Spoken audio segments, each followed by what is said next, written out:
Hey everyone, Dr. Mike here. We all want to be healthy, right? But sometimes figuring out what's good for you can feel like navigating a maze of misinformation. That's why today we're tackling those persistent medical myths that just won't quit. We're talking about the stuff you've heard from friends, family, maybe even your old gym teacher. We're diving into the science, separating fact from fiction, and hopefully giving you a good laugh along the way. So buckle up, hit that subscribe button so you don't miss out on future health myth busting, and let's get started. Alright, let's kick things off with a classic: humans only use 10% of their brains. You've probably heard this one before, maybe even used it to justify a bad decision or two. It sounds kinda cool, right? Like we've all got this untapped potential just waiting to be unleashed.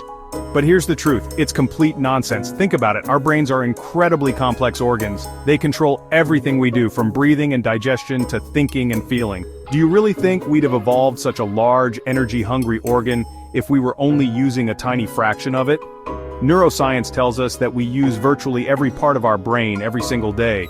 Different areas are responsible for different functions, and they're constantly firing off signals and communicating with each other. Think about it this way. When you're watching this video, your visual cortex is hard at work processing the images. At the same time, your auditory cortex is decoding my voice, and if you're also trying to remember what you had for breakfast, that's your hippocampus getting involved. So the next time someone tries to tell you about unlocking your hidden brain power, you can tell them that your brain is already firing on all cylinders. Let's move on to another common myth that just won't die. Shaving hair makes it grow back thicker. This one's particularly popular when it comes to body hair, but it applies to hair everywhere.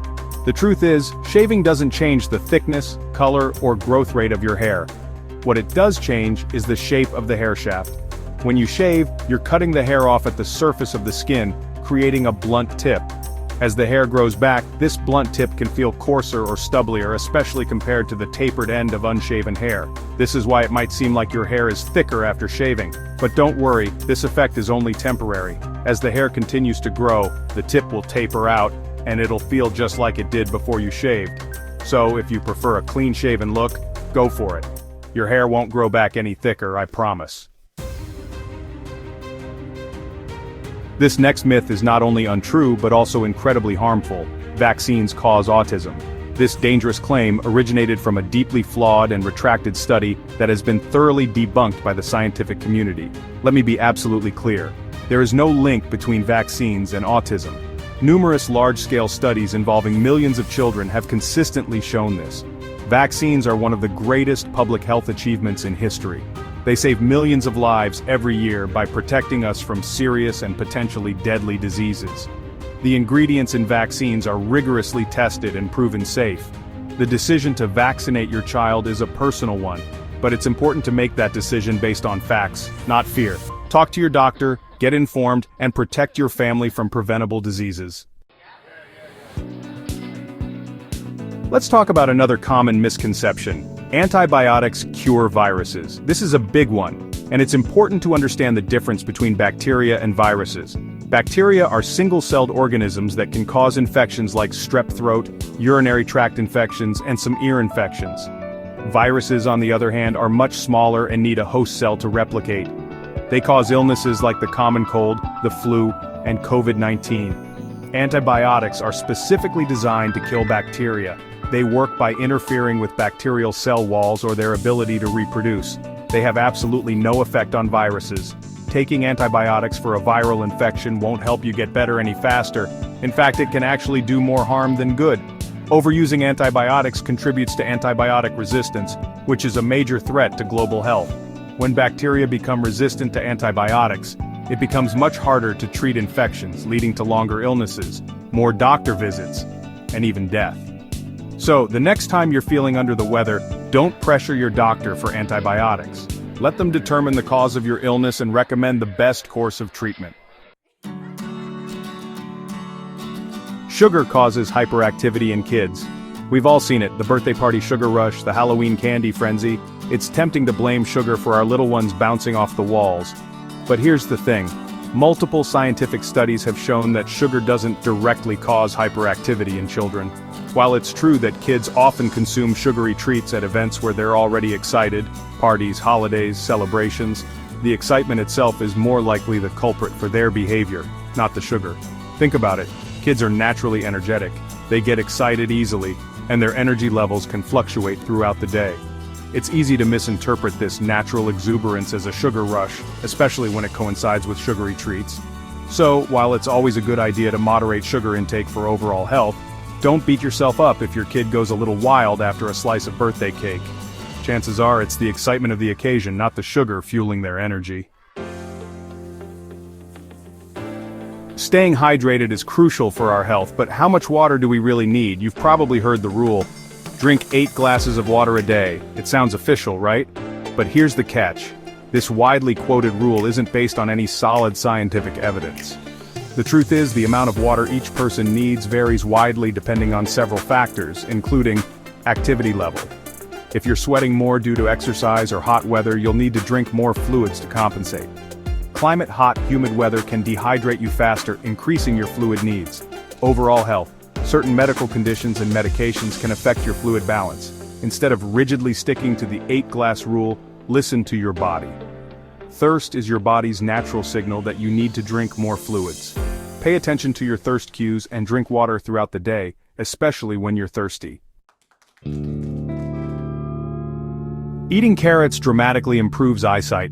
This one's a classic, often passed down from well-meaning parents hoping to encourage their kids to eat their veggies. While carrots are undoubtedly good for you, the truth about their vision-boosting powers is a bit more nuanced. Carrots are rich in beta-carotene, a precursor to vitamin A, which is essential for maintaining good vision, especially in low-light conditions. Vitamin A helps produce rhodopsin, a pigment found in the retina that's crucial for night vision. However, the idea that eating carrots will give you superhuman vision is a bit of an exaggeration. This myth was actually popularized during World War II as British propaganda to conceal the development of radar technology.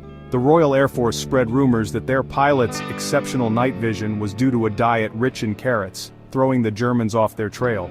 So, while carrots won't give you X-ray vision, they're still a healthy and delicious source of essential nutrients, including vitamin A, which is important for maintaining good eye health. Cracking your knuckles causes arthritis. This is another one of those myths that just won't quit. Many of us grew up being told that cracking our knuckles would lead to gnarled, arthritic hands later in life, but is there any truth to it? The good news is that cracking your knuckles won't give you arthritis. That satisfying popping sound you hear is simply the result of gas bubbles collapsing in the synovial fluid, which is the fluid that lubricates your joints. When you stretch or bend your fingers, you change the pressure within the joint capsule, causing these gas bubbles to form and collapse, creating that popping sound. While cracking your knuckles is generally harmless, it can be annoying to others, and some people find it a bit gross. So, you might want to think twice before cracking your knuckles in a quiet library or during a job interview. Ever been told to wear a hat in the cold because you lose most of your body heat through your head? This is a common misconception that's been around for ages. While it's certainly a good idea to keep your head warm in cold weather, the truth is, you don't lose more heat from your head than any other part of your body. This myth likely stems from the fact that our heads are often the most exposed part of our bodies in cold weather. Think about it. We bundle up in layers of clothing, but our heads are often left uncovered. The reality is, you lose heat from any part of your body that's exposed to the cold. The amount of heat loss is proportional to the surface area exposed. So if your head is the only part of your body that's uncovered, it will lose heat faster, giving the impression that you lose more heat from your head overall. The bottom line is, it's essential to dress warmly in cold weather, covering all exposed skin, including your head, hands, and feet, to prevent heat loss and stay comfortable. Don't go outside without a coat, you'll catch a cold. Sound familiar? Many of us were raised with this warning ringing in our ears, but here's the truth. Cold weather itself doesn't cause colds. Colds are caused by viruses, not by temperature. So, why do we tend to get more colds in the winter? There are a few reasons for this. We spend more time indoors. During the colder months, we tend to spend more time indoors, in close proximity to others, which increases the chances of viral transmission. Asterisk lower humidity. Cold air holds less moisture, leading to drier air, which can dry out our nasal passages, making it easier for viruses to enter our bodies. Asterisk weaker immune systems. Some studies suggest that our immune systems might be slightly weaker during the winter months, possibly due to factors like reduced sunlight exposure and vitamin D levels. So, while cold weather doesn't directly cause colds, it does create conditions that make it easier to catch and spread viruses.